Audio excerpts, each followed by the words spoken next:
importance of having good flexibility and mobility in your hips, your low back, and even into your pelvis.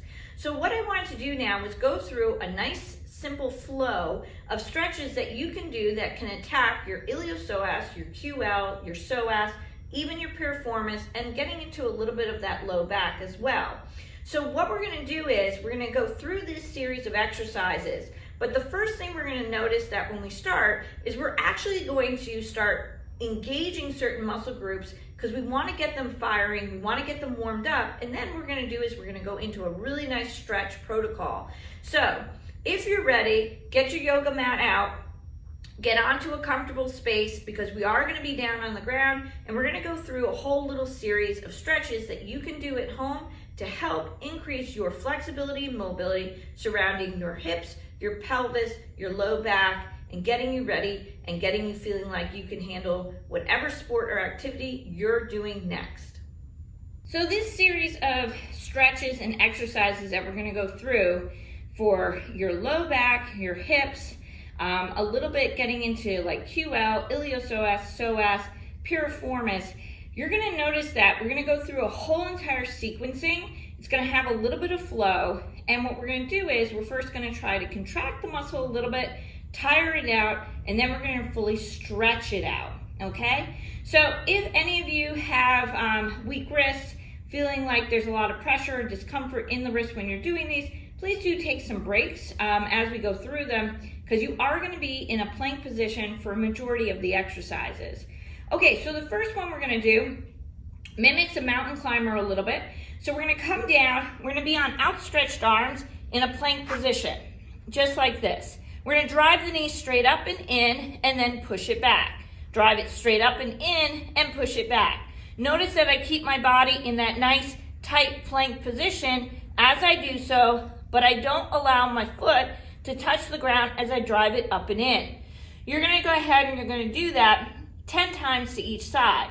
Now what we're going to do is similar action, but we're going to cross it. So what I mean by that is you're going to come up, you're going to come in, you're going to bring it to knee to the opposite forearm, come back. Notice that I twist and rotate at my lumbar spine and at my pelvis, not my thoracic spine. I'm just dropping the hip towards the floor as I do this action.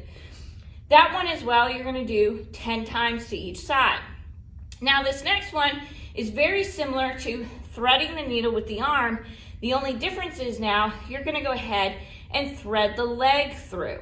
So you're going to come back up to that position from here. Now you're going to come up, pivot, place that leg down, drag it back.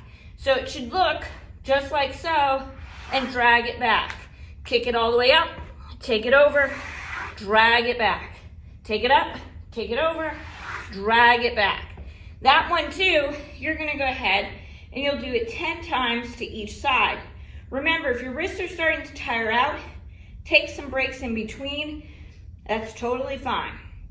Okay, now the next one is going to start to work a little bit more into the piriformis, because a lot of us tend to have some rotational patterns at our hip where we're rotating the hips out into external rotation, which affects our knees and sometimes can also affect our shins. So what we want to do now is we're going to do a little bit more of an active pigeon stretch. So from here, we're going to go ahead, get onto our outstretched arms in our plank position. We're going to drive the leg up and in, allow for the foot to make an essentially kind of like a 90-degree position. We're going to push our right leg back so the toes lay flat, bringing our hips down towards the floor. First, hold in this position, because this might be a position that you stay in for a little bit longer until you feel comfortable going ahead and reaching those arms out in front of you, okay? So then what we're going to do is we'll come back, get back up, come back into that plank position. From here, we're going to do it again. Bring that leg here, push that leg back, allow that foot to rest, and then let the hips come towards the floor. And again, reach those arms out as far as you can go. Okay, that one you're going to go ahead and you're going to do 5 times to each side.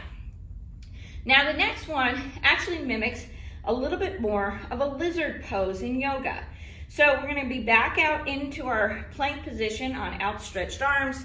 So we're gonna come here just like so, bring the foot to the outside of the hand as much as you can, and then from here, we're gonna hold this position, trying to fully extend that back leg, keeping the chest out.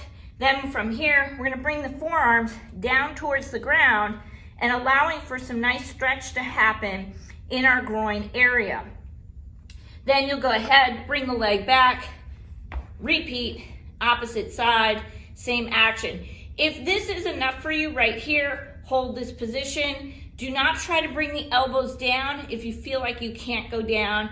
Just allow your body to hold this position, feel the stretch, and then from there, repeat. And what you'll do is, every time you repeat, you should be able to get a little further into that stretch. Okay, now the last one is meant to target the psoas a little bit more. So if you need something for your knees because you're on a firmer surface, make sure that you maybe double up your yoga mat when doing this one. So what we're gonna do is, we're gonna take a knee. So from here, we're gonna come take a knee position. Now notice right off the bat, I have a nice 90-degree angle here at my knee in the front. I'm not pushing forward and I'm not kind of pushing back. I'm holding here just like so. So from here, I'm gonna try to push my hips forward, allowing my left glute to squeeze as I do so. Try to relax the back leg onto the floor. And then from here, I'm gonna bring my arms up into more of a sun salutation. Then I'll bring my arm into the inside of my leg, allowing for some pressure to happen. And I'm gonna reach up and I'm gonna arch over to the right side of my body. Now I'm fully getting a stretch going all the way up in here, trying to target my iliopsoas and my psoas muscle while my quad is feeling a nice stretch here. So you're gonna do that one 5 times to each side.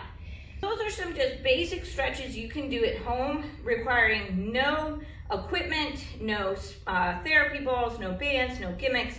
Those are just some nice, easy stretches you can do if you've been feeling really tight in your low back, your hips, due to running, skiing, tennis, any other sports that you've maybe encountered or been playing during this time to really stay fit and active.